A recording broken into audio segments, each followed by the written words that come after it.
Listen to Manchester United. Is it a done deal? Is Edison to Manchester United going to be the first deal Manchester United do this transfer window? There's a lot to discuss. There's a lot that's been said last night. We're going to go into the stories and talk about what Fabrizio Romano was putting out there and what's happened overnight as well. So you might have seen quite a big Manchester United fan channel has been discussing some of the things that Fabrizio Romano said late last night.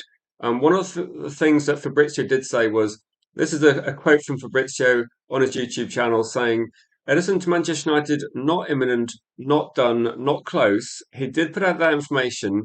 And what happened pretty soon after that was there was a release. If you watched Atlanta last night, Edison was not playing. And this came out from Atlanta saying Edison did not play tonight because he's in advanced talks with a top foreign club. That led Fabrizio to pretty much backtrack quite a lot. And clearly Fabrizio didn't really know what was going on to start with. But Fabrizio's end message after that was going to be Manchester United have been on a mission in Italy for several transfer topics, not just Edison, and maybe they're looking at Tonali as well, possibly. And that seems to be the story that's coming out from Italian media as well. And talks are advanced for Edison. Agreement is close. They're still waiting on United's decision on whether to proceed and close this deal. So this looks a little bit like the deal is kind of almost done. It's up to Manchester United to finalise it, to close it, to meet the valuation that Atalanta put on this deal.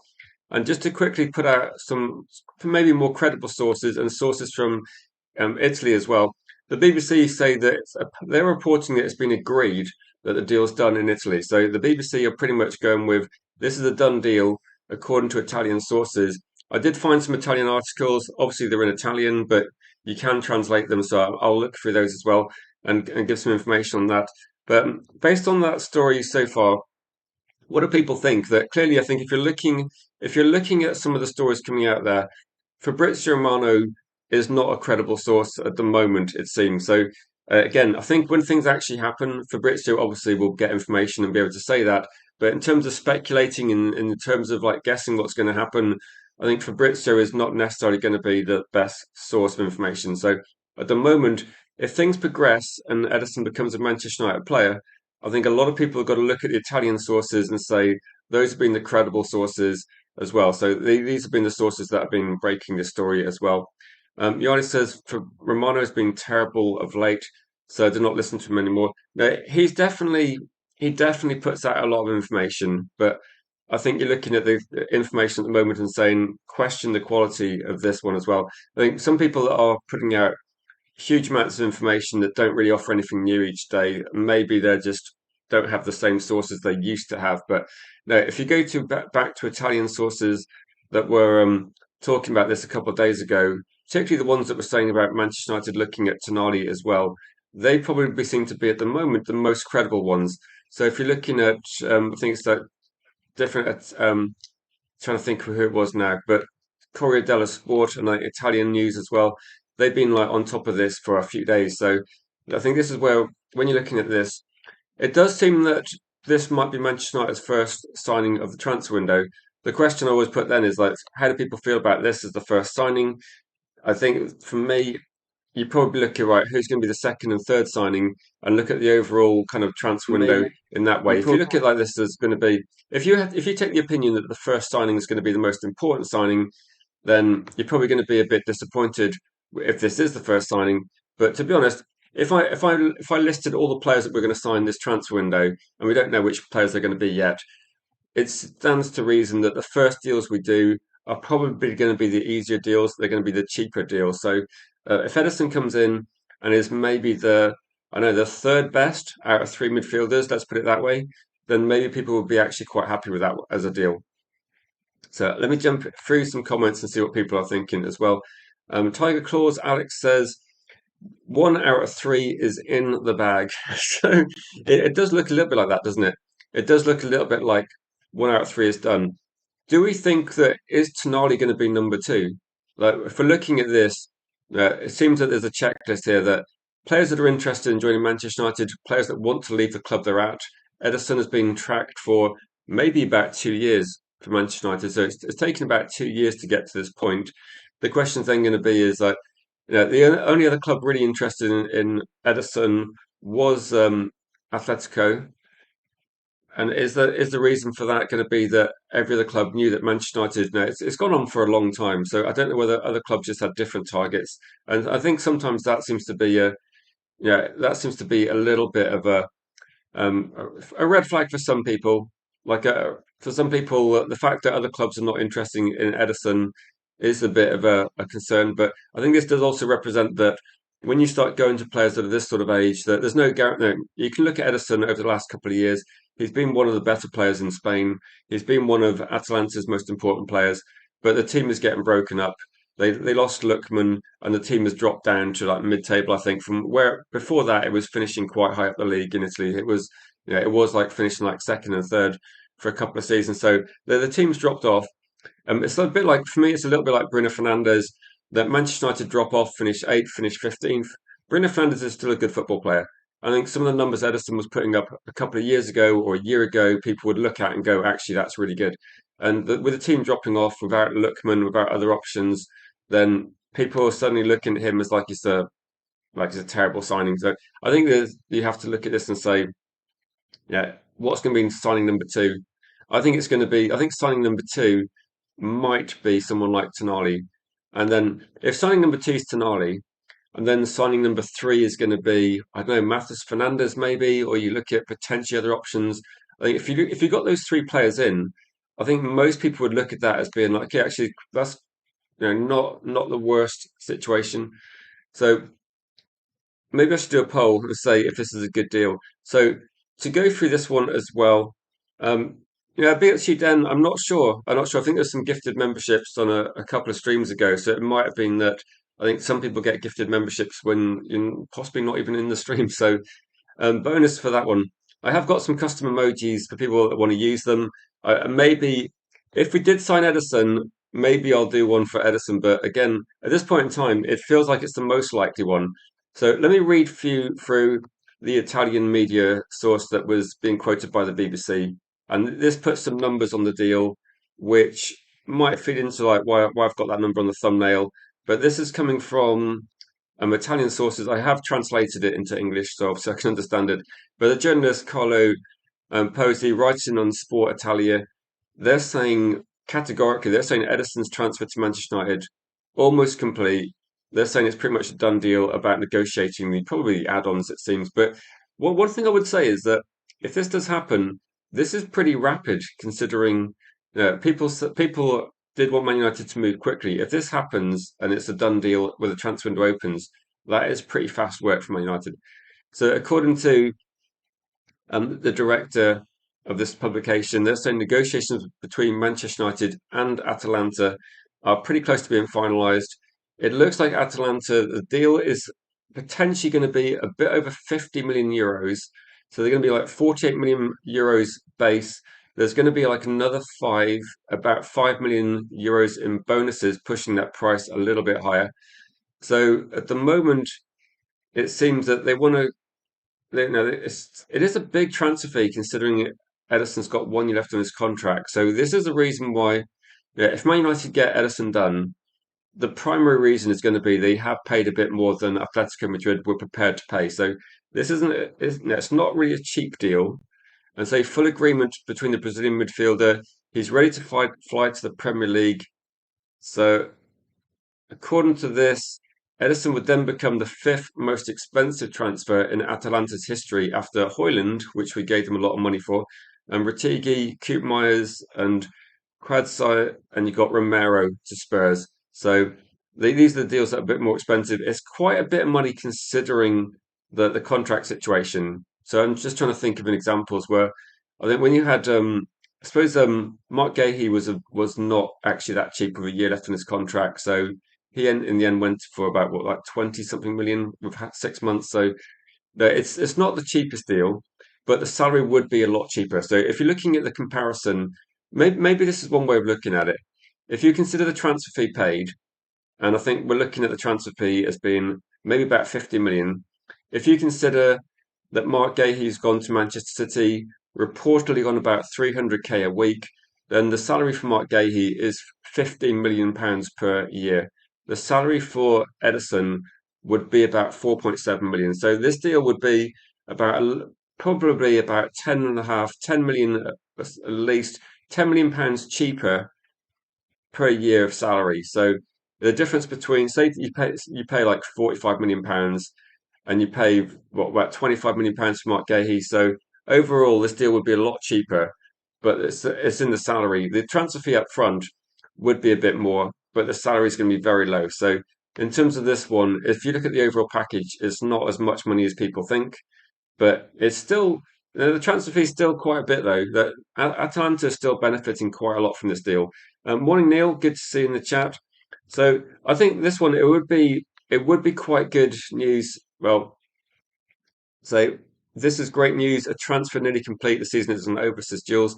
Now maybe I should put a poll in the chat and say, is this good news? Because I think that one of the things say better than Agate instant win. So yeah, the question is going to be. I'll go for C saying.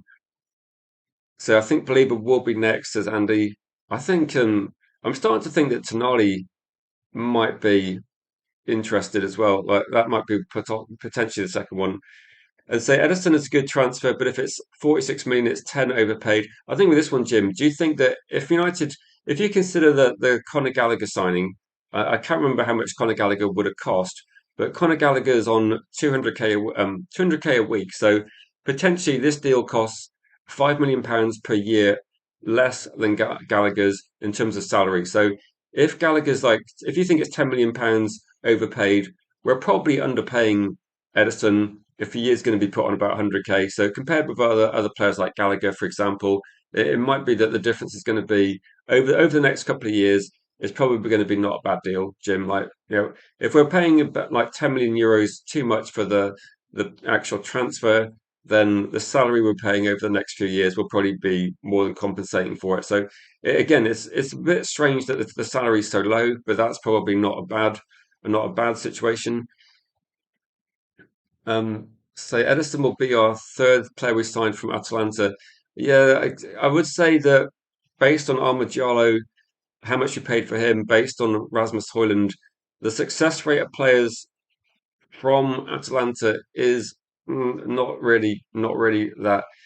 And Malp says that okay, I have seen something similar to this one that I do not think in any way that if you're looking at Casemiro's replacement will be way more expensive than this, I'm sure. I think that maybe this is a difficult conversation to have on the 23rd of May, but maybe when the transfer window progresses somewhat, we can see which player is considered Casemiro's replacement. There's no way that Edison's Casemiro's replacement, but he is more mobile than Casemiro.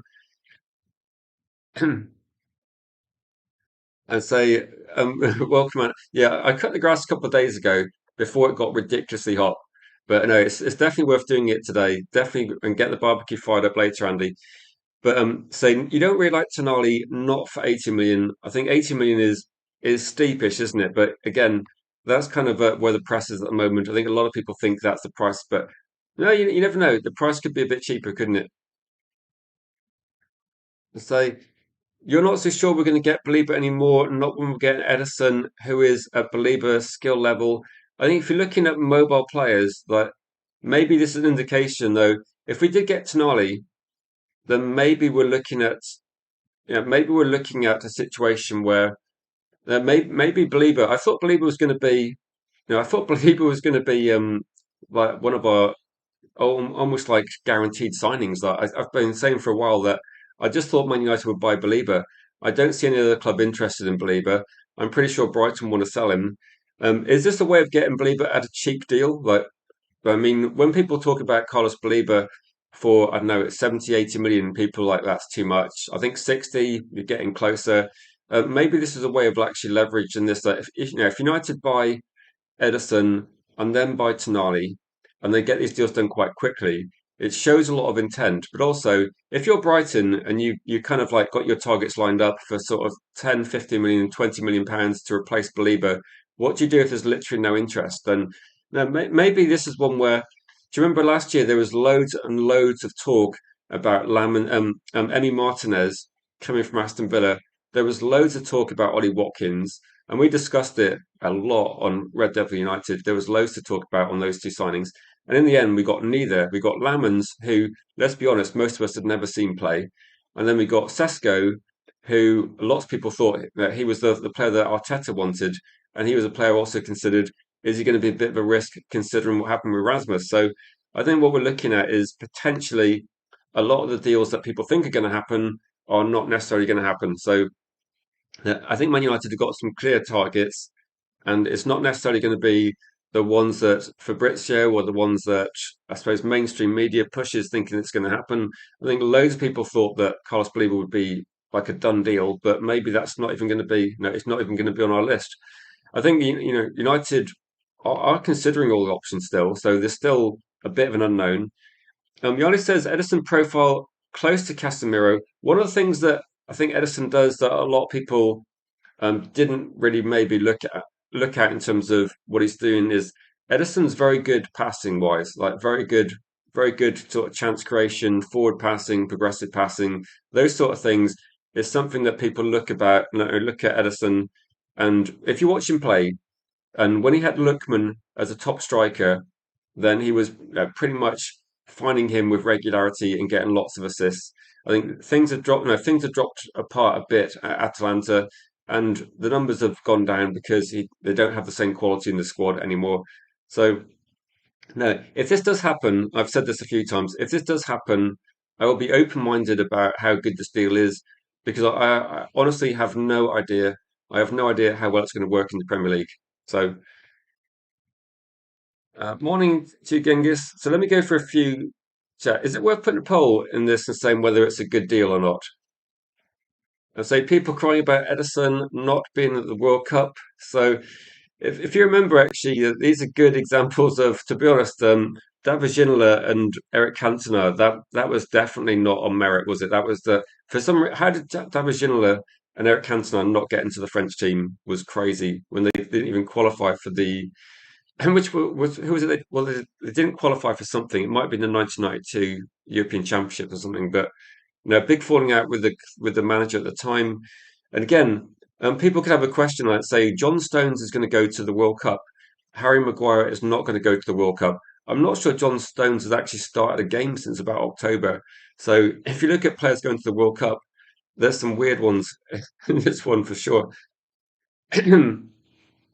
Say you don't mind Alex Scott as long as we sign one top tier midfielder. Maybe the question for this is going to be that where do you consider, like where do you consider Anderson in terms of this one? Like where do you consider this one?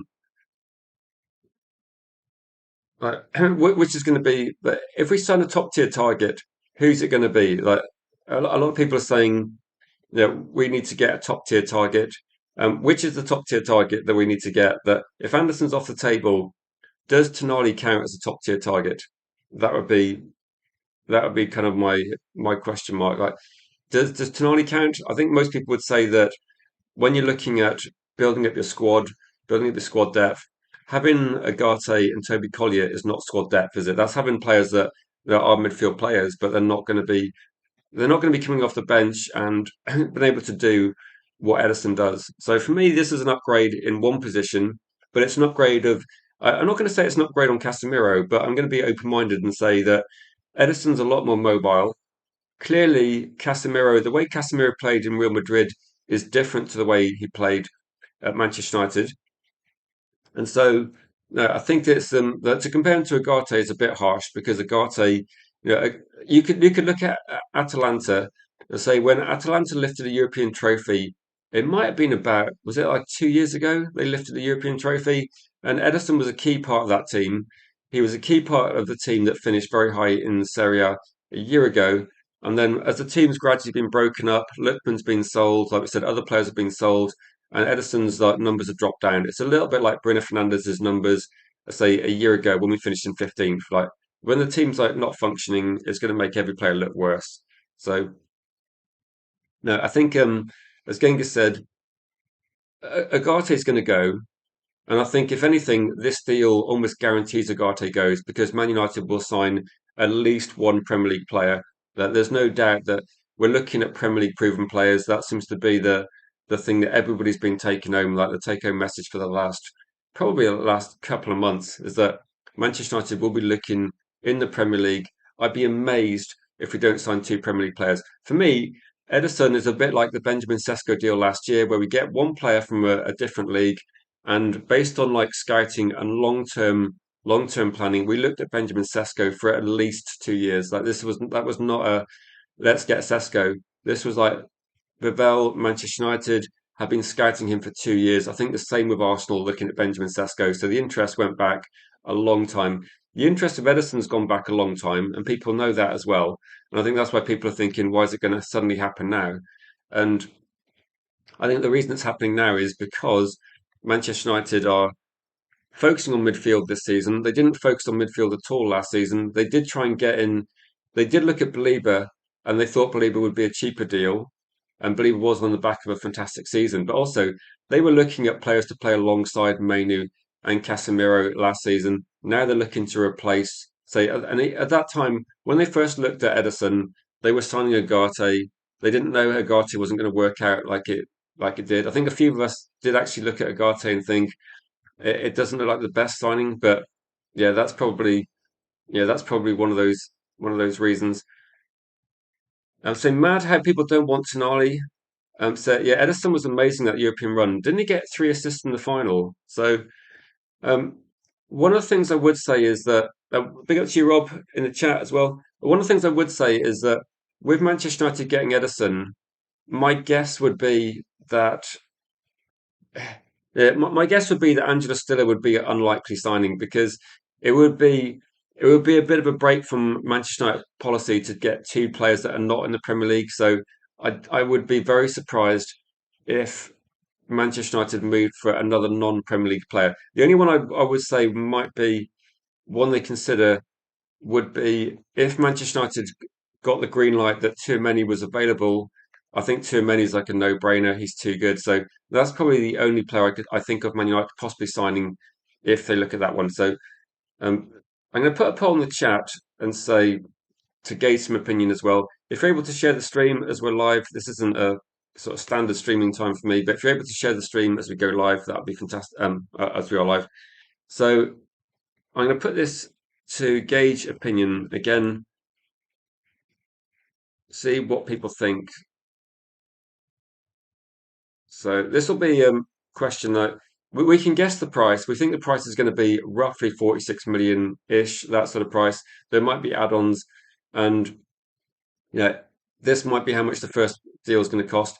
One of the things that was posted in the comment as we were streaming as well that somebody, Jules said that there was an offer from Atletico Madrid. We pretty much come in and blown them out of the water. And isn't that what Man United fans wanted to see? That Man United being quite, what's the word, quite direct, quite aggressive in the transfer window. If they see Edison as a player they want, they've gone quite big. They got him, and are people happy with that approach? So is Edison a good signing? I'll just put it straight yes or no, and you can, and I'll put some comments up to kind of like see what people are thinking. So is that euros or pounds? I think overall that's going to be in. So the price is being quoted again. It depends on the exchange rate at the time, but I think the price is going to be roughly. So it's a kind of an estimation for pounds, but it might be about close to 50 million euros. So you're probably looking at, with add-ons included, maybe about that 45, 46 million pounds. So, and this, I'm assuming this is going to be in pounds, but with all add-ons. So it's not going to be the upfront cost, but it's going to be roughly what the deal costs. But don't forget that the salary is expected to be quite low. So we're looking at potentially half the salary that Conor Gallagher gets at Spurs. So we're looking at a cheap salary, but we're looking at an expensive, say maybe not necessarily expensive, but it's still going to be. I think 40 million pounds doesn't get you much in the transfer markets these days. And so yeah, so in terms of Edison, like Jules is saying that another tick for Edison, Champions League experience, and say he was the best player in the final. But Lookman got the accolades because he got three goals in that match. Then clearly, people looked at him as going fantastic, and say So according to this, this is kind of roughly what the breakdown, and this is roughly the breakdown. Say,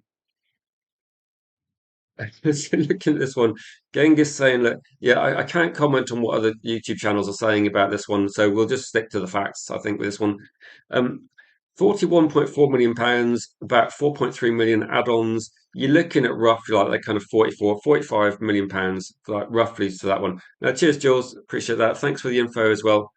So if you look at this, then you look at, say, how much is it going to cost in salary? It's going to be about 100k. To be honest, 100k these days in terms of salary as well is going to be on the low end. So, like I said, if you look at Conor Gallagher at Spurs, he's getting £200,000 a week.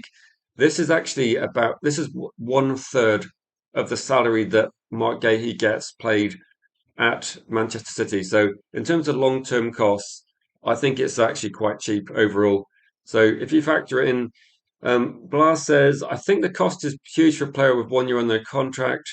Um, I think you have to look at it and say, well, it depends, doesn't it? A lot of this depends on the reason why the cost is there is because if Manchester United wanted to get Ederson and they wanted to pay less, then the deal would not happen. So this isn't a case of Manchester United having no competition and just deciding to pay this much for Ederson. The fact is, Ederson had agreed terms with Atletico Madrid, and Atletico Madrid had given an offer to Atalanta which wasn't accepted. And effectively, like we've come in and said, look, we're not going to piss about.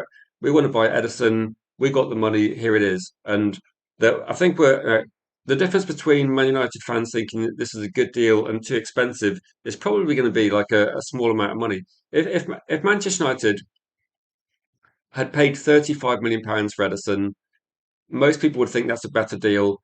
And if they gave Ederson 125k a week contract, it would end up costing exactly the same amount over 5 years. And if you look at Manchester United spending, actually keeping the cost of the salary and wage bill down, it makes a lot of sense. So Ederson's going to come in with all the experience he's got and the Champions League experience, the experience of lifting a European trophy. He's going to come in and he's going to be on a cheaper salary than Yoro, a cheaper salary than Kobe Mainoo. So I think in terms of this one, I think that's quite good business in terms of keeping the long term cost down.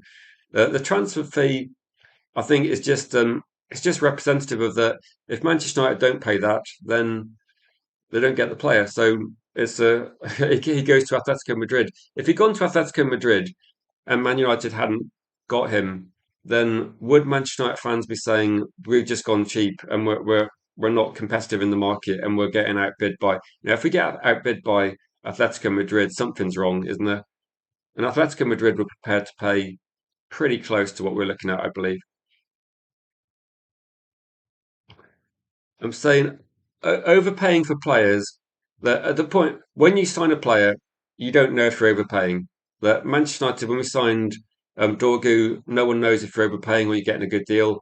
When you buy a player like Lamans, you know you're going to get a good deal. Did we overpay for Cunha and Bremo? Like we got third in the league. I would say, yeah, probably not. But no, it's going to be. So yeah, John Murto is the Atalanta director of development.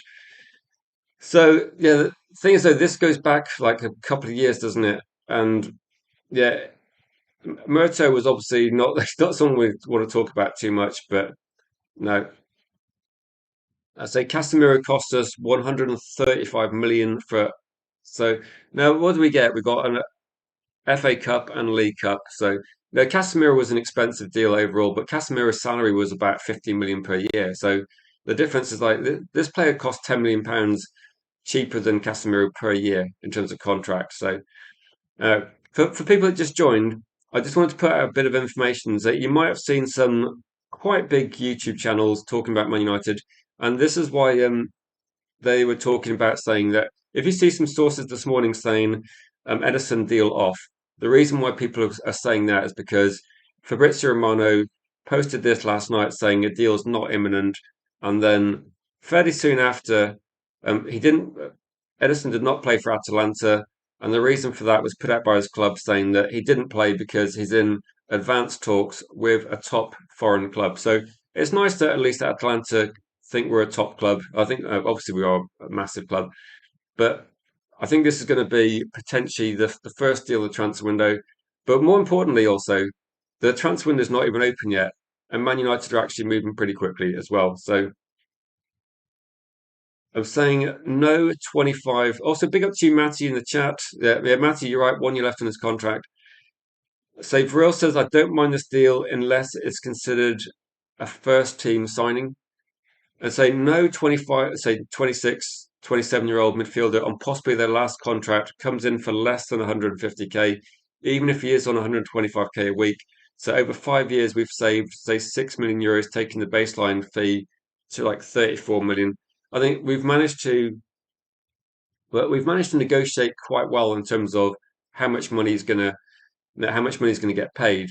I think when you look at probably when you're looking at deals overall and the cost of the club, I think most people will focus on the how much it's going to cost. If Man United got a free transfer, for example, and you had to pay that player 250k a week, there might be like some 10 million, 15 million agents cost. So even a free transfer usually costs like about 15 to 20 million to get the deal done.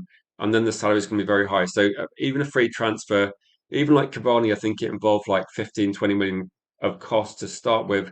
And then he was on about 250k a week, is I think it was, or was it 200k a week? But no, so even like I think that the cheapest you can get these deals done. We could have maybe tried to go cheaper with Atalanta, but then the deal wouldn't have got done. So I'd imagine you'd have to look at the overall thing and just say, right, compare it to another football player. Say so essentially, if Manchester United can sell Agate for 25 million, which I think is what they're looking at, and I think Agate can sell for 25 million, we can maybe put some add-ons on that deal. But if Agate goes, then Edison's going to cost us less than it's going to cost us like 10 million pounds, and that's what I'm thinking. So Edison's going to cost you about 10 million pounds, and you're going to get Agate off the books. Agate might even cost like we might even be paying Agate's salary even more than that. So I don't know. Massive big up to Matty. Matty, that's so generous. Thank you so much for that super chat, Matty. If you've got any questions, Matty, I mean, get them in, but I really appreciate that so much. So, Matty, if you just rob the bank, Matty, then I'll spend this money on barbecue food. The weather's like absolutely scorching at the moment. No, this is kind of the reason as well that one of the things I would say is this a good thing for Manchester United fans that the alternative scenario is if Man United didn't get Edison and Edison became an Atletico Madrid player, then would the next deal we do end up actually costing even more? So again, it's very difficult as well. Jim says 46 million for a backup is a bit expensive, especially when you don't know if he'll play in the how he'll play in the Premier League. One thing you do know though is you know that he's going to be very effective in European games. He has been playing at a very high level.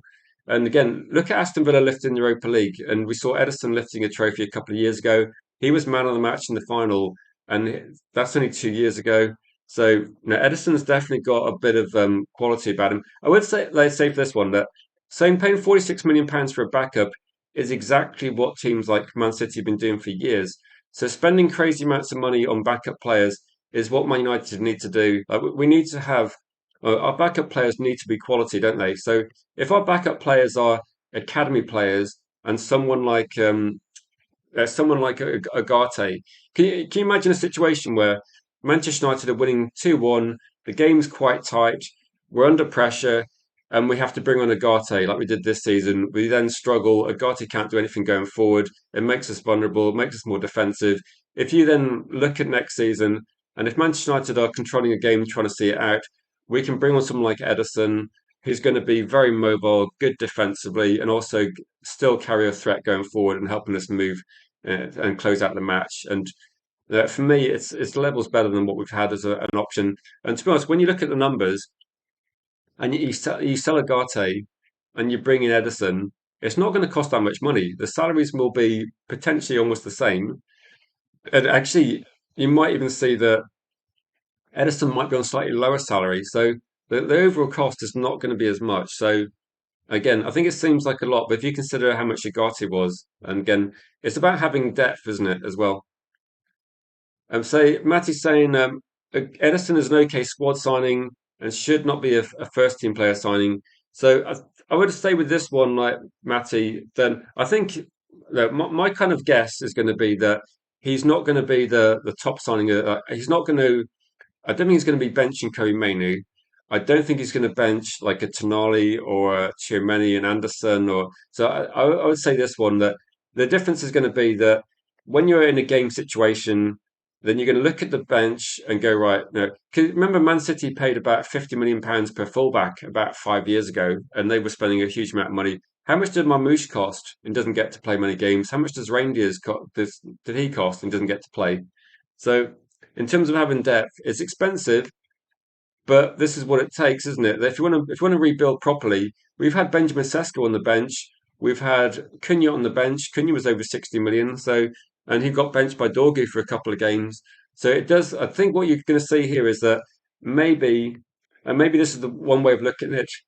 Maybe what's happening here is that maybe we're blurring the lines between first team and so what it used to be is the first team was an obvious sort of quality. Like our best players were in our first team. Like you got Cunha, and Buemo, Benjamin Sesko, Bruno Fernandes, Comeno, Castle. Like I got our first team. Then when you look at our bench, there seems to be a big drop off to the bench where you got used to have like Toby Collier, you'd have Agate, you'd have a lot of academy players.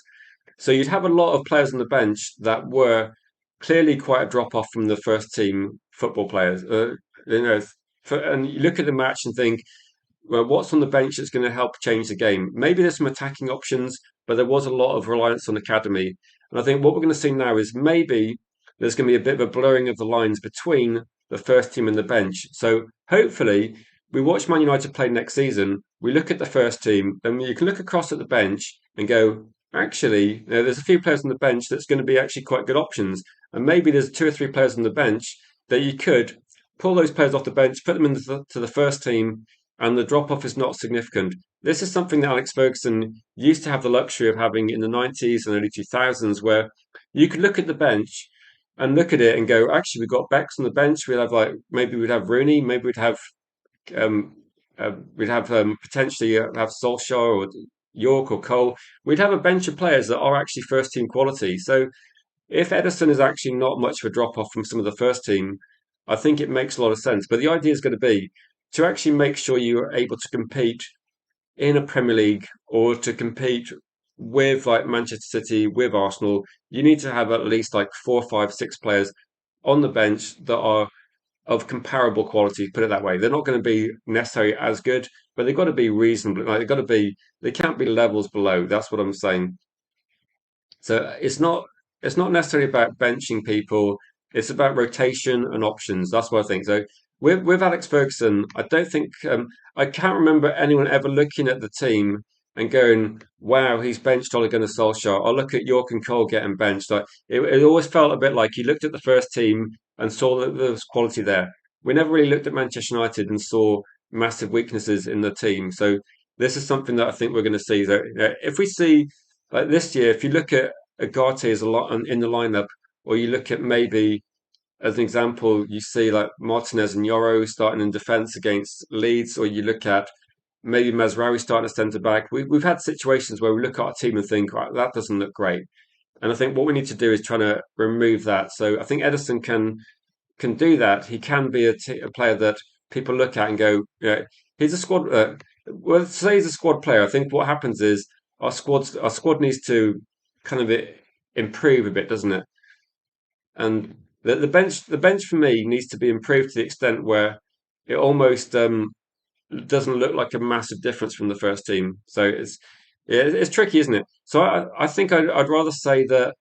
I'm like welcome Mizunan. I'd rather say that to say that a god to say that Edison, oh, he's a bench player, I think feels a bit harsh because you could say that if Man United are playing 2 games a week, then Edison might start 1 game a week, and we might see maybe Manu plays a couple of games, maybe someone like Anderson will be able to play a couple of games, but you might be seeing somebody that plays a lot more football than Agati did this season because he's a better player, and there is going to be more football to spread around. What it could do is maybe that It means that some players will not get burnt out, so we won't have Mainu getting as many injuries. We won't have any other signing getting as many injuries. This is a mobile Premier League player that should be able to play a decent amount of games. So I'm not overly concerned. I think it's going to be, yeah, maybe it's going to be horses for courses. Then, because I would say with this one that Edison for me would be like a solid player.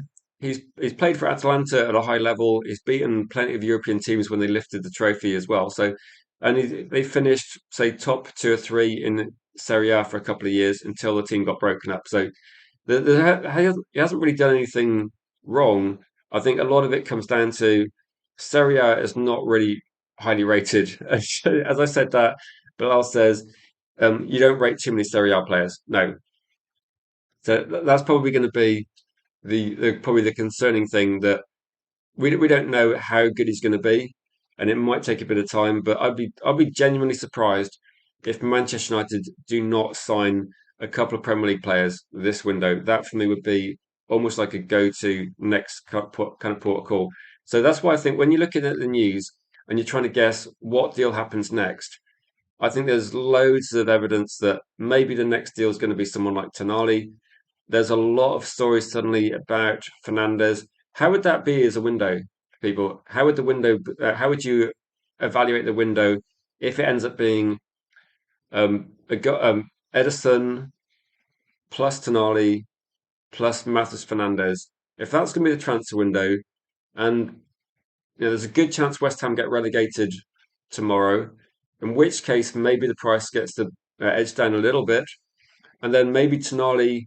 We're kind of guessing about 80, but if you looked at Edison as about say it's going to be like say 45, and then you look at Tonali as I know maybe 75 could get that deal done. I think it doesn't necessarily have to be 80.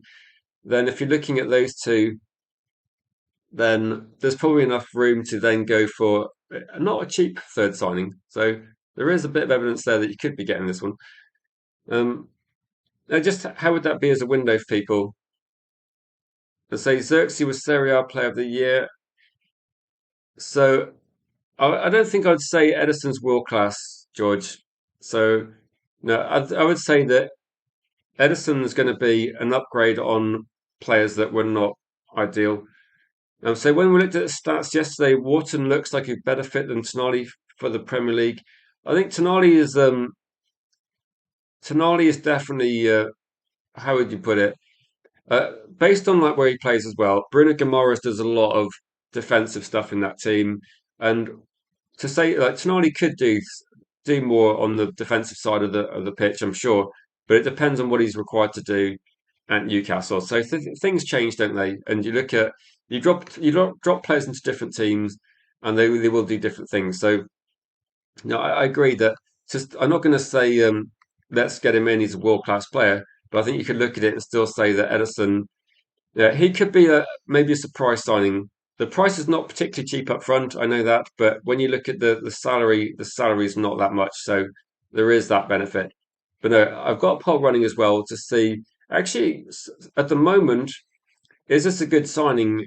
Has got 70%, so people are looking at it thinking that maybe this is a good signing. So, um, no, my thoughts at the moment are I think it's not a bad signing. Like, I don't think I wouldn't be as negative as a lot of people are being. So a lot of people have been really negative about the signing. I think that the positives that people put out there was, he's going to come in, and lots of people are going to say, "Is it the next Agate?" But clearly, he's a lot better on the ball than Agate was and is still. Defensively, should be sound. It's a bit like, for me, it's a better version of Fred in terms of very mobile around the pitch. He does get a lot of assists when you've got clinical strikers in front of him. He is someone that would be able to link the play up quite well. And I think in the Premier League, he is actually physical and strong. So it's not going to be like some players that struggle. It's not going to be like a Donny van der Beek. It's not going to be potentially like another player that's come in a bit under strength and struggled to adapt to the physicality of the league. I think he'll be a bit more effective in that one. But I don't also I wouldn't be expecting Man United to then unveil two cheaper signings in midfield. I think the minimum has got to be like three midfield signings. And I just see a comment from George. So welcome to chat, George.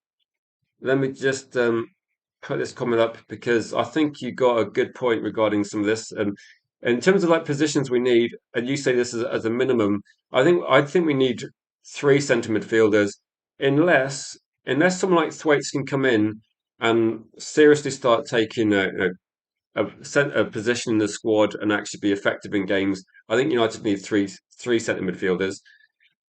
I think you need to replace Christian Eriksen, who didn't replace. We need to replace Casemiro and Agate and actually Toby Collier. So I think three midfielders feels like the right number.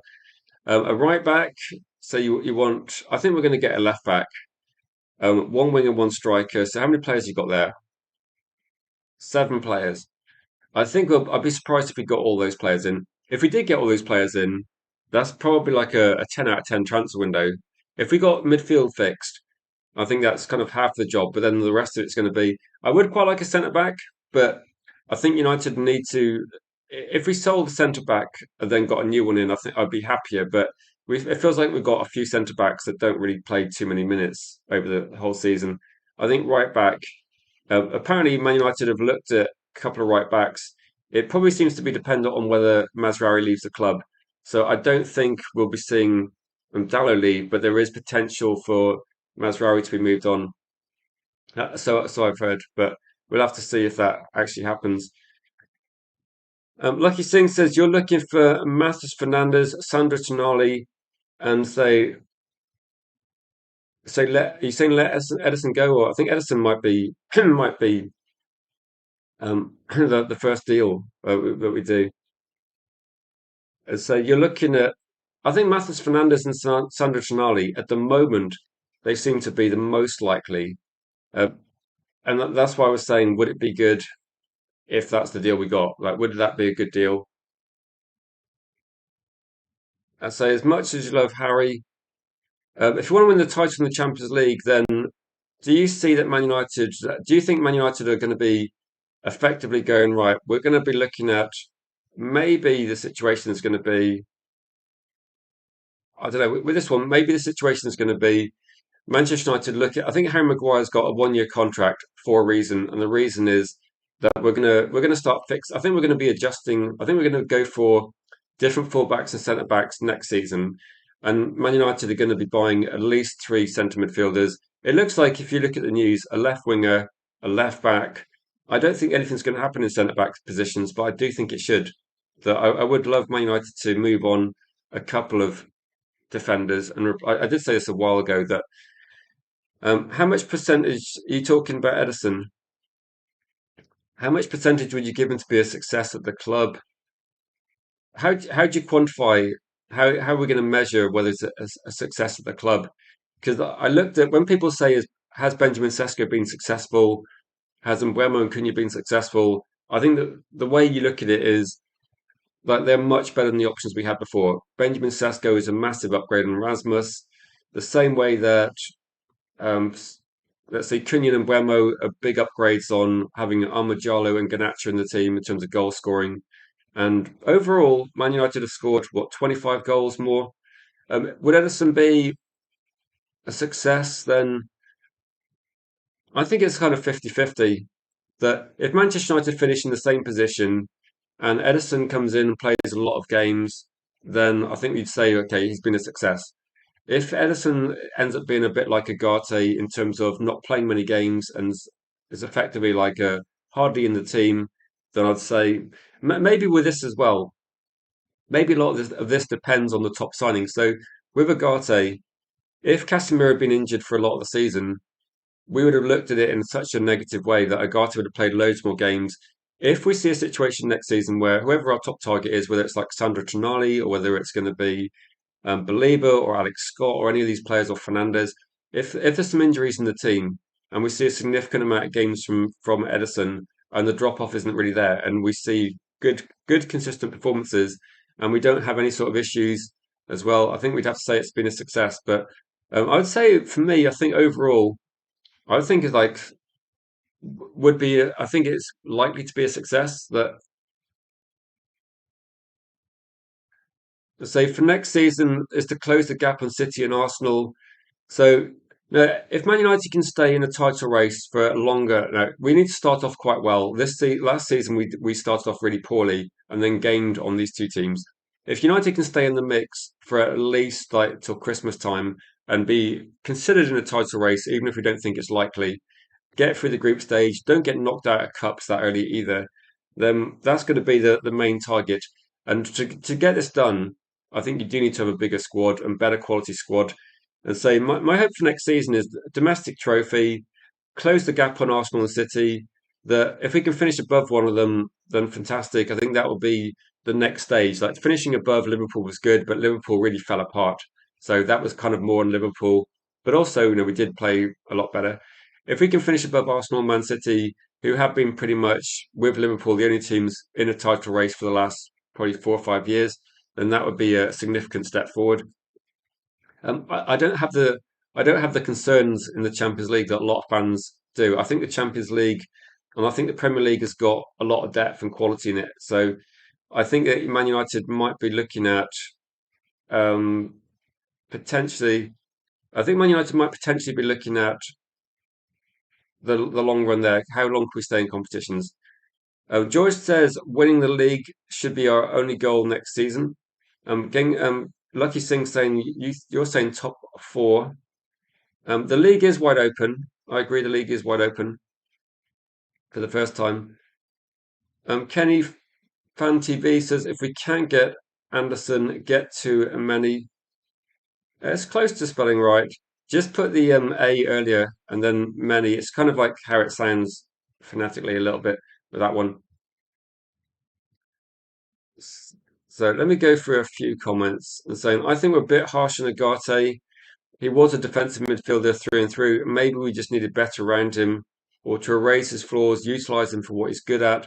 It looked a little bit like Agata came in, kind of got a bit worse. I think maybe the concern was that Agati seemed to have no confidence on the ball.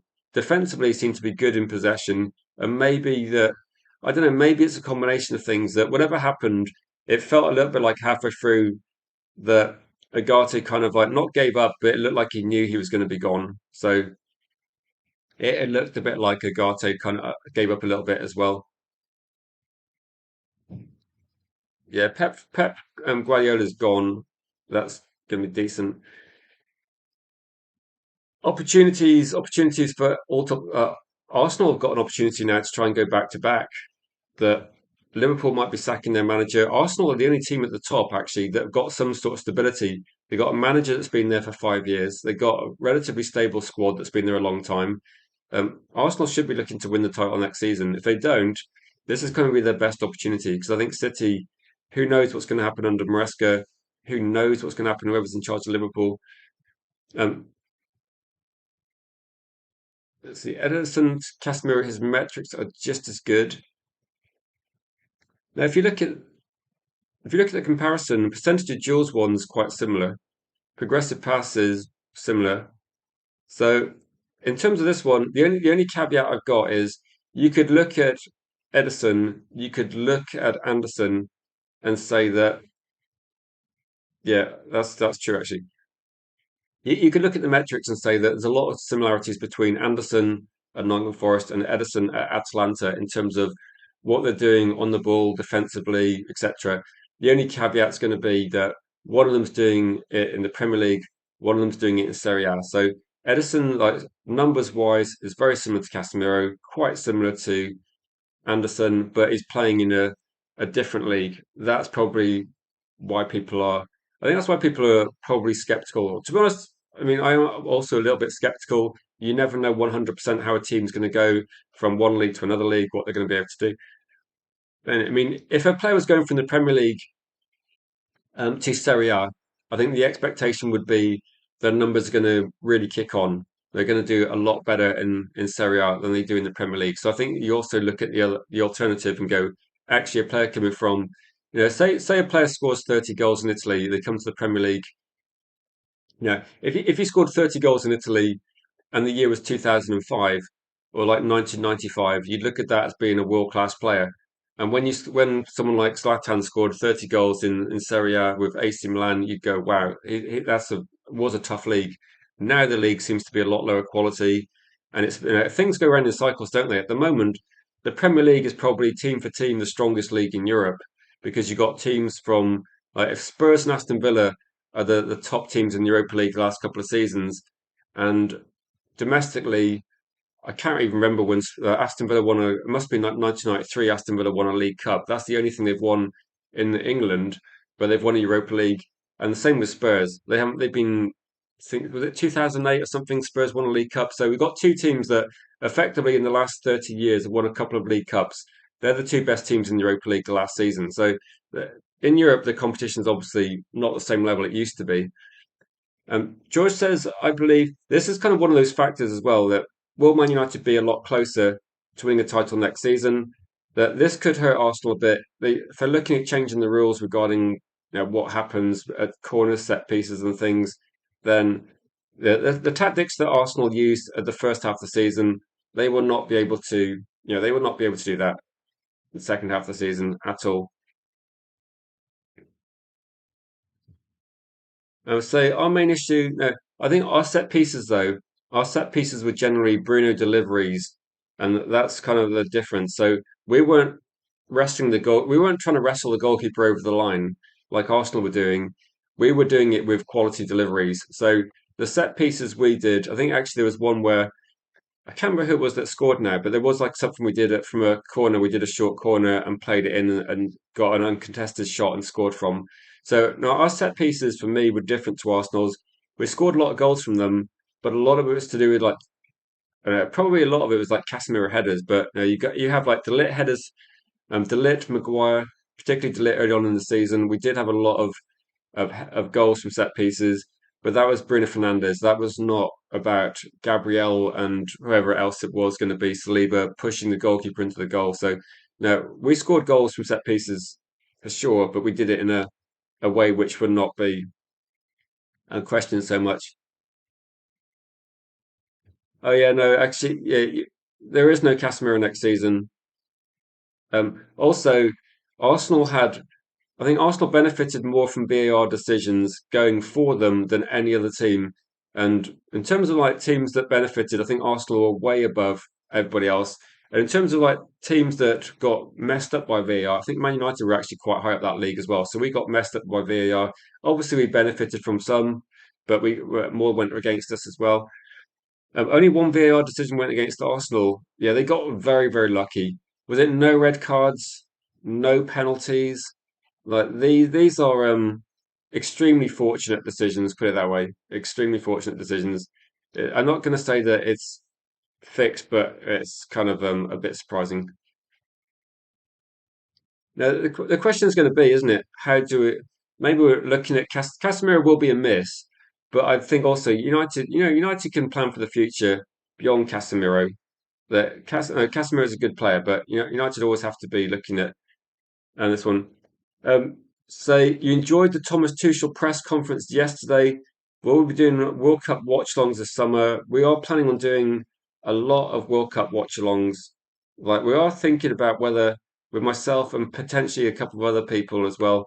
It might be that we look at trying to do every World Cup match depending on the time zones.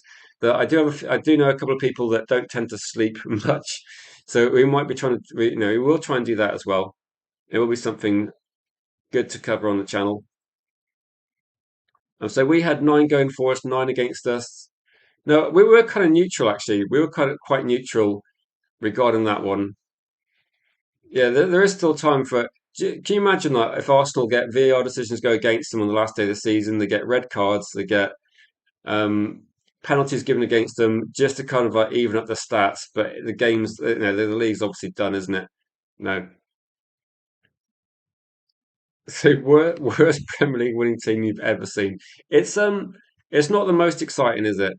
No. So no. With this though, I think United have been looking. Surely we're getting on specialist pundit G Wolf as a guest for those.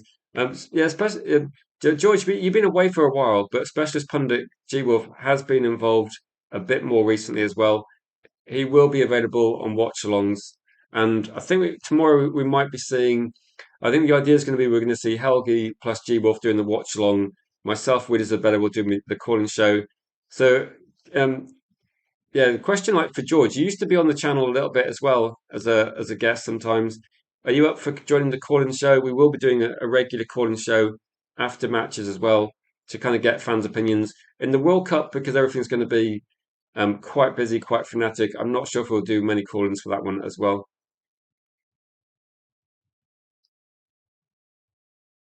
No, exactly. We will put in Manchester United in the title of every stream anyway to help YouTube find us as well. If you're able to share the stream with people you know, as always, that would be massively helpful to us. But if anyone's got any final questions, I'm going to go through the poll. I did want to find out whether people think this is a good deal or not, and I'm actually surprised because I thought that a lot of people that are vocal in the chat were quite negative about it. Be it to you, Ollie Biscuit Barrel. So Arsenal get all prickly when we say worst champions, but it's true. Um, so for me, if you want to consider what's the worst team, then I don't think you find that out by like it's not a statistical measurement, is it? When you're looking at what's the worst football team, it's just like do people enjoy watching Arsenal? But for me, it's a no. The negative football was really disappointed, and I thought Arsenal are not a very watchable team. So worst champions for me, I think Leicester are actually quite good champions. Like Leicester had loads of goals from Jamie Vardy. They had Kante and Mahrez. They had some quality there. They just were consistent, weren't they? And they managed to put together a good. You'd be up for it, yeah, George. Um, is Twitter the best way of contacting you, George? Because you're welcome to get on board. Because it was good to get you on as a guest, George. But you're sometimes quite hard to contact. If you want to send me like your WhatsApp, we can I can communicate with you maybe a bit quicker that way. But we will be getting people involved, particularly but we're going to prioritize long-term viewers, long-term fans on this one. But no, George should join some calling shows. People that remember George, he was like a good, a good guest post-match doing some player ratings, and George has got some strong opinions, put it that way. But it's always good to get different views. So let's have a look. Yeah, George has been on a few times, but it's going back a little while. So, is Edison a good deal? Was the question. Is Edison a good signing? Yes, said 72%. No, said 28%. So a bit surprised that people are not. A bit surprised that people are genuinely quite positive about this deal. So I thought a lot of Man United fans in the chat were a little bit negative about it. So I was thinking, let's see what happens. But so Enzo to City doing the rounds, good sign for us getting Anderson. There was all these sort of deals regarding what players are going to move clubs, and there's been loads of hype about Anderson. I saw a story yesterday that was yesterday morning. So, do you think that this is going to be a quick question? I think for people, do you think there's still a chance Man United can get Anderson? Do I not find it suspicious? Yeah, it's very suspicious. Very suspicious. No, but do you think there's still a chance we can get Anderson? Like genuinely, because I'll do a stream probably. I'm not sure what I'll do the rest of the day, but I'm still like thinking. I don't know. There's so much going on at City.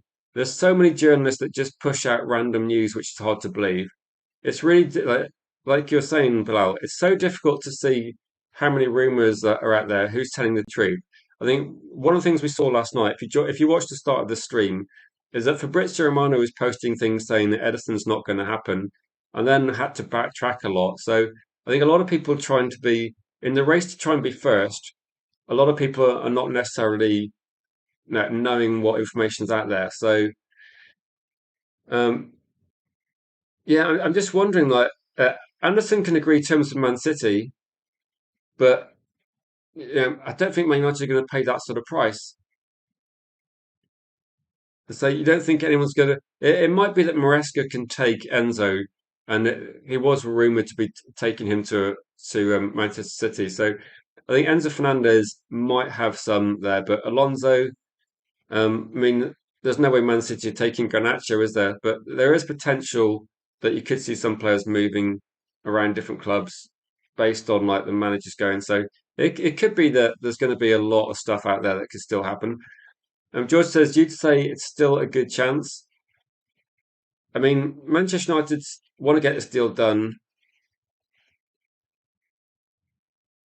so I only trust the here we land transfer expert. We need to get. I think we kind of need to be open minded with this one, but if you're Anderson, I wouldn't want to go to a club in transition. Pep leaving is a huge deal.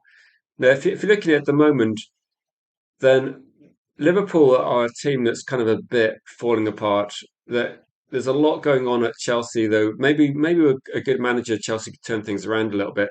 Arsenal's like the most stable club. City is such a difficult one to predict. Like I think what some of the sources yesterday were saying that despite what's happened at Man City, Man City's transfer strategy does not change. And Anderson, apparently, it doesn't matter who's in charge. That's what was being said yesterday morning. And I think we're still in the race for Anderson, but it's going to be it's going to be very, very much in Anderson's court. I get the feeling that Manchester United might have to do two midfield deals and then wait on what's happening with Anderson, unfortunately. So I think the big annoying thing is going to be that there has been like a few stories saying that Anderson will wait until the World Cup's over, which should be so annoying because after the World Cup finishes, I'll be going on a holiday, so I will be getting some holiday cover. Hopefully the streams will still continue on the channel, and we'll have a few guest hosts, and maybe I'll do some like very short remote kind of stuff from. I will be in Spain, so I don't know if there's any. Maybe I could like try and um, find out find out some local stuff on too many. But I'd imagine that there's going to be a lot of things happening quite late in the window for some of the bigger deals. The annoying thing is going to be if Man United want to go very big on Anderson and we leave it to the end of the summer, it's going to be tricky. Going to be tricky. Going to the World Cup winners, I don't know. I don't know. Possibly, possibly. So you're most welcome. Are you an Arsenal fan, Wesley? If you are, why have you chosen my channel to give me your Arsenal positivity stuff? We're not going to be wanting that sort of thing here. Um, one of the things I would say is when Manchester City won the league, literally no one cared. Like no one cares because City have got no fans. When Arsenal win the league, I mean, if you live in the UK, like a lot of us watching do, there's so many like Arsenal fans around. That to be fair to Arsenal, at least you're a proper club. Like, okay, your fans may be annoying, but at least you got them. So, so it might be that you make a lot of noise and irritate people, but at least you got a fan base. That's what I'll say. Um, don't let Anderson go to financial treat frauds. What's the comment of the stream so far from Solly? If we buy right, we got a genuine shot at the title. Liverpool, City, Chelsea, even Arsenal. No one's out and out dominant. Sell the project, get Anderson in. Yeah, this could be this could be a dramatic move, couldn't it? I actually made a thumbnail about a week ago, just practicing, and it was like I think it was called Title Charge, and it was like basically what's going to be the chance of Man United winning the league title? And when the season finishes, I was thinking, let's review the season because it's going to be one that where the start of the season was a completely different team, wasn't it? We have Mainu maybe getting sold. We have Casemiro being told that he's too slow. And we have Bruno Fernandes as a playing as a six, and we have Ruben Amorim telling us we need to suffer. And then you fast forward like 6 months, only 6 months, and suddenly, Man United are back in the Champions League. We've beaten all the top teams, and we're talking about getting in the title race next season. So it would be potentially. I'm trying to think of it. What's the biggest turnaround? It would be kind of like the similar to Leicester City, wouldn't it? That they go from nowhere to suddenly but no, you have to sell the project, and you have to try and get the best players in, and you have to try and get Anderson in, and it doesn't really matter how much he costs. You have to try and get him done.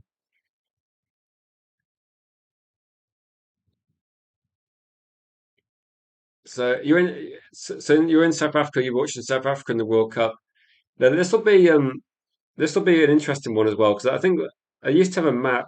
for Red Devil United. I'll bring back the map at some point, and what I'll do is everybody that's watching will pin on a map and just see how much of the world we cover. Because I think there's definitely, I know that Kenny Fan TV is based in Australia. I know there's like a couple of people in Africa watching as well, and there will be like generally towards the afternoons. Tends to be people from the USA and Canada. So yeah, so let's enjoy the parade. They, I was just saying, Wesley, you're going to get significant competition. I mean, don't forget we did beat you at your ground with Dorgu with the best goal of the season. So you must have. I don't know if you watched. If you're a season ticket holder, you might have got a good view of that one. But no, I think Man United will be definitely. Like, I don't see any reason why we can't be competitive with Arsenal and City next season. The difficulty is going to be having the consistency over the year. That's why there's someone like Edison. It's kind of about for me. It's about raising the base. You raise the baseline of your team so that the worst case scenario is you have 11 good players on the pitch. So that's going to be the worst case scenario. The best case scenario is you can have some of the best players in the Premier League in your first team. Bruno Fernandes is probably the best in his position in the league. I think Lamans is definitely going to be like up there as well. Aiden Heaven potentially a bargain from Arsenal could be potentially up there as well. And I think Cunha, Sesko will all kick on a bit. So I think that I'm not going to say we're going to win the title, but it's we should try and be getting closer. That's what I'm saying. It does feel a little bit like when I was making this thumbnail a week ago saying can we win it, that there's a lot of factors changing, isn't there? Like City have gone 2 years without winning a title now, and they're changing the manager. So suddenly, if they don't win a title next season, and it's kind of a big shout to come in and try and turn that team around because they've been quite poor defensively, then that would be 3 years without winning it, despite spending crazy sorts of money. They say we consistently got results when the quality was faltering, and this is like Carrick's got more points than any other manager since January, but people were still going. Actually, no, we lost to Leeds, we lost to Newcastle, we dropped points against who was it? Like was it West Ham? We dropped points against other clubs as well. So no, I think in terms of that one, like we got the most points since January, but there's lots of room to improve. There's lots of improvements we can make in the team. So I think when lots of people are looking at it in a negative way, I think we should still be aiming to get higher up the league, finish top. No, I think top four is not really a target for me. I think you got to try and win the league. If you don't win the league, then at least you got top four, so you get the Champions League money, and then you invest that Champions League money. But for me, there's no. When you finish 15th, okay, finishing back in the Champions League is a target. But once you're in the Champions League, the target's got to be use that money to make sure you start winning big trophies as well. If anyone's got any final questions, Lucky Singh says, I don't like people changing their mentality now. Aim for Champions League every year. There's no reason why Manchester United should not be in the Champions League every single season. The only reason it happened was because we had two poor appointments. If you think about it, we had two appointments in Eric Ten Hag and Ruben Amorim, and they were big factors why we didn't finish in the Champions League. Like the difference between, I do think Ruben Amorim would have got Champions League football, but I think it would have been fourth or fifth and not as convincing as it was when we did get Champions League football. So, Michael Carrick, we can debate whether he's good enough, but the results are good enough to win a trophy. That's the bottom line. But if anyone's got any final questions, I'm not sure if there'll be a live stream later on today. It depends on how was my barbecue. Barbecue was excellent yesterday. Really nice weather. So just a quick barbecue update for people who are interested. Had burgers and sausages yesterday. I've got some nice chicken. I might marinate it and do like a fajita sort of style spice mix for that. So I think there's definitely going to be some barbecue action. So we're going to be cooking definitely in actual cooking sense, not YouTube pointless argument cooking. We're going to be actually cooking this afternoon. Am I saying there's no better target than Edison given the price range? Um, no, I'm not saying that. All I'm saying is that Manchester United, for whatever reason, Manchester United feel that he's the best possible signing that for that price range, or they feel like he's a signing that does what they want. I think in terms of this one, like if you want to do like a check with Edison, you go right. Experience in the Champions League, check. played at a decent level in Europe for a long time. Check. Um, Mobile, physical, then check. The only question is going to be how does he get on in the Premier League? Like we don't know about that one. And is he capable of playing a couple of games per week? We don't know about that one either. Um, so do we have the perfect starting 11? No squad depth. Do you have a concern for that one? At the moment, Maine's injured, and we're back to say the moment. Okay, so say the moment Mainu injured, are we back to the Amarin Ten Hag era?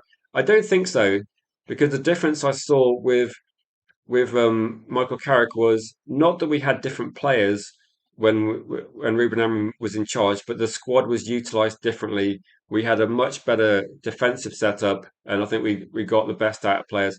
But if you're thinking about that, there is no squad depth exactly. And I think Edison starts providing that, but two more signings probably get that midfield squad depth, and then we look at other signings for the rest of the squad. But I don't think we're going to be getting there in one transfer window, but we should be addressing a lot of the major issues in that one. So no, I agree with you. Thanks for your comment. I agree we got no squad depth at the moment. At the moment, we've literally got no midfield. Like we got Ko Mainu and there is nobody else. But I think Ko Mainu will be part of the first 11. But if we got Edison plus Tonali plus like Matheus Fernandez or Alex Scott, or maybe we look at a situation where we don't have to rely on any one player. Like he says, we're not going to reach the Premier League. Is that you never know though? You never know, do you? You never know how you're going to do. Solly said it's Edison. Big up to you, Solly, as well. So it's worth.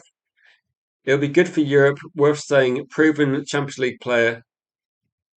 So you never had your say on him. You wouldn't be disappointed. No. Why are we stalling on getting Edison? Um, I don't think we are stalling, to be honest, Mr. B. Like the transfer window is not open, so it's not opening until the 15th of June. So we can't really. You thought I was a vegan? Okay. No, not a vegan. No, I don't think we are stalling, to be honest. We're not stalling because the transfer window is not open. I think in is tonight confirmed. I don't think there's any confirmations yet because like a lot of it's coming from Italy, Mr. B. So a lot of the stories are initially coming from Italy.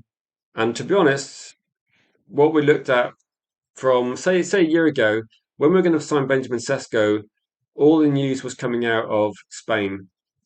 So not Spain, Germany. So you had Bild, you had Younger, Fjortov was like saying things as well, but Bild were quite on top of that one. And I think what we're seeing now is Matt Moretto, and we're seeing so Della Sport Italia. There's about three different sources that keep pushing out information, and at the moment, it seems to be the most credible. But there's probably, I think most of the other media, it does go to show that when transfers actually genuinely start happening and they generally start actually becoming credible sources, that usually the media that's located where the players are already based are the first people that get the accurate stories. So in terms of like things coming from the UK, if you have like Andy Mitten or Luckhurst or well, a lot of those will be coming closer from Manchester United side of it, and Manchester United is not trying to. They're trying not to put any information out there. So Man United are not leaking stuff, but what's happening is the sources primarily seem to be coming, and this is like over the last 2 years. The sources seem to be coming from the other side, so like Italy, Germany, and journalists that side. So I think you're going to have to see looking on this one. And we've got Mason Mount. Mason Mount might be loaned out, I think. So you could question his reliability, but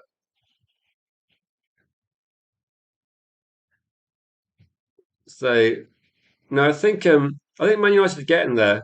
The thing with Man United is they're aiming for difficult to sign players. Like I think United are trying to negotiate with someone like Anderson, someone like Tchouaméni. So I think United are trying to potentially decide. Say you think I think the club's got money to spend as well, Ollie. I think they got some money to spend. And so we will spend as soon as the window opens and before the next financial year begins. Does the next financial year begin in is it July or August? I can't remember now. But the football financial year, I think we might get some deals done across before that happens. But it might be that the financial football year starts in August, I think. I can't remember off the top of my head now. But no. But we're gonna have to see exactly how quick things do happen. That one of the things that has been said is that Manchester United. This is something coming out from the Athletic as well. So you mean this window? I think next window, this transfer window could be. Well, when the transfer window is over, we'll evaluate it, and if we do get three midfield players in, if we do get a left back, left winger, centre back, etc., if we get all these targets landed, and a backup striker. Like someone asked me for like Krupi. I think Krupi's excellent. He's like, how many goals he got as a 19-year-old? Like he's very good, but he would be very expensive, and potentially that's a deal that if we could get someone like Krupi or Diamonde, then I think most of us would go, actually, wow, there was a bigger budget than we expected. So my expectation is going to be like 250, 300 million maybe, because you're going to be raising 100 million by selling players, but you'd have to look at it overall and see like how much we're going to spend. We didn't spend any money in January, and usually we get something done in January. And we didn't spend crazy money last year. Like we spent a bit, but like 220 million was still less than half of what Liverpool spent. So we didn't spend crazy money. Also, welcome Clive in the chat if you're still there, Clive. But some teams did spend crazy money. So July the 1st. Okay, so by the time deals get negotiated, it's going to be the next financial year anyway. So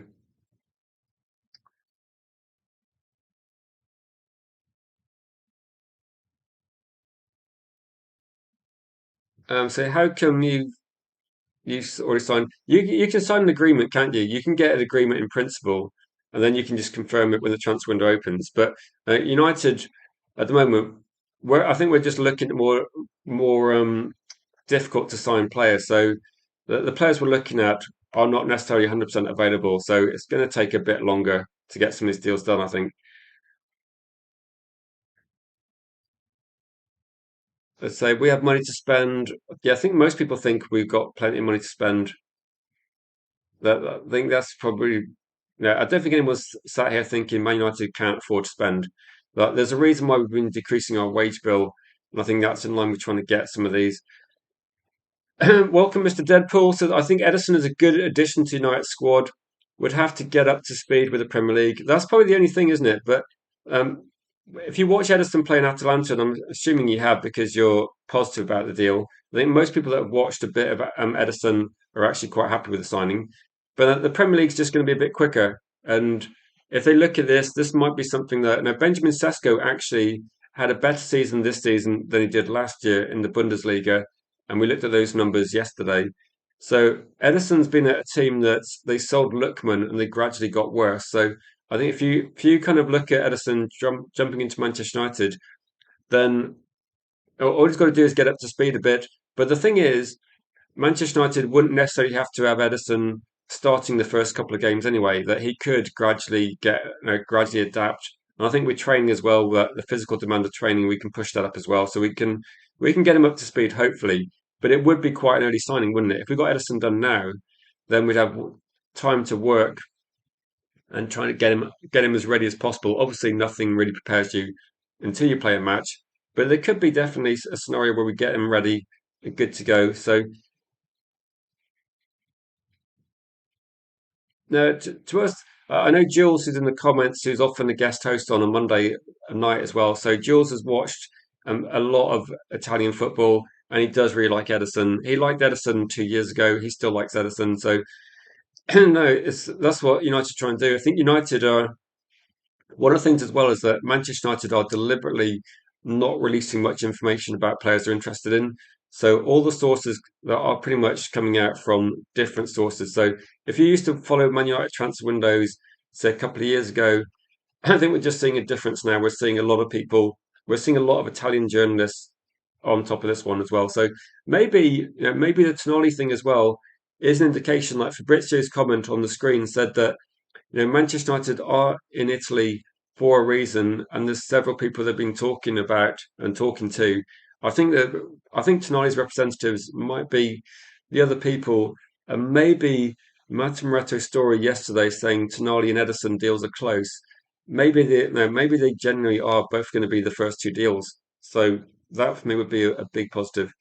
Can we hit 40 likes before we wrap up the stream, which would be fantastic. Just a quick note as well. If anyone is a new subscriber, then welcome to the community. This is one of these communities that I do try and go through loads of comments as well. So if you're new to the channel and you want to post some comments, we do try and go through as many comments as possible. But when streams get busy, sometimes it's quite difficult, and we'll just go through a few comments that we can. But if you are new, then let me know your thoughts on this one.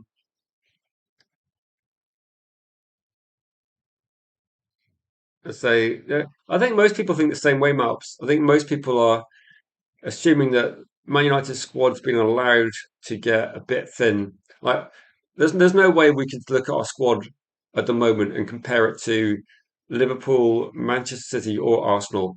Those are three teams that have got a lot more depth, and we need to look at we need to look at it seriously and go, right, can we close the gap? Because I don't know, like, if we can do it in one window.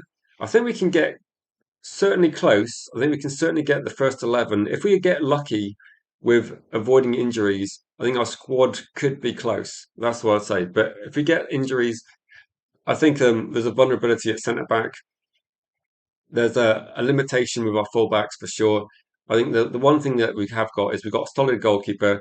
Well, hopefully we get Vitek back as a backup cover. I want to get some striker cover. I know we talk about midfield. When midfield's fixed and we get a left back or something, I would really want to get a striker or some sort of backup, because if Benjamin Sesko, he's not going to play every single game like he did this season either. So he's going to be in and out of the team. I want to see a significant backup. I don't want to see Mbeumo being pushed across into the striker position again. I want to see us plan effectively regarding this one. Yeah, no, you're kind of in the same group as Brighton, aren't you? Teams that get deals done quite efficiently.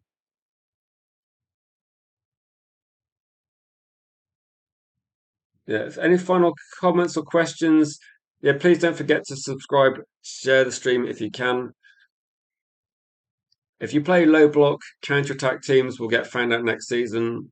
We'll see. We'll see. Man United are actually very quick on transition as well, so that's going to be one thing. We are going to be looking at trying to we are going to be looking at trying to press as well. Edison would be someone that's quite good at pressing, is mobile. So you could see maybe Man United could actually press higher up the pitch with Edison in the team than Casemiro. So if we win the ball higher up the pitch with people like Bruno Fernandes, that again could lead to more goals. So I think it's definitely going to be potentially we're going to be actually slightly better against low block teams with someone like Edison, because he could press a bit more aggressively as well. I'm not sure about the next stream. I'll share the information on Discord when I know. Let me just pin a link to Discord. We've actually got up to 80. I was going to say 80 million. We actually got up to 80 people on Discord, not 80 million, but we're building. So we got up to 80 people on Discord. I will post there first when I know when I'm going to stream. But at the moment, I'm not sure when that's going to be, because it's a bit up in the air the next couple of days. There will be lots of content tomorrow though coming out for the match on the weekend. Probably from like about maybe 1.5 hours, 2 hours before the match, we might start. But that's something to look out for as well. If there is a stream this evening, I'll let you know, Bilal, and I'll post something in the Discord as well. But thanks everybody for watching. Thanks for supporting the channel. A big shout out to Matty as well for the super chat earlier. Thank you, Matty. And thanks for the channel members as well that are supporting the channel, helping us keep going. And we will see you guys maybe tonight. I don't know. Maybe this afternoon. I'll have to see what news is kind of trending and breaking. Otherwise, we will definitely catch you guys tomorrow for a lot of content tomorrow on the channel. Then, guys, thanks for watching, and we'll see you all soon.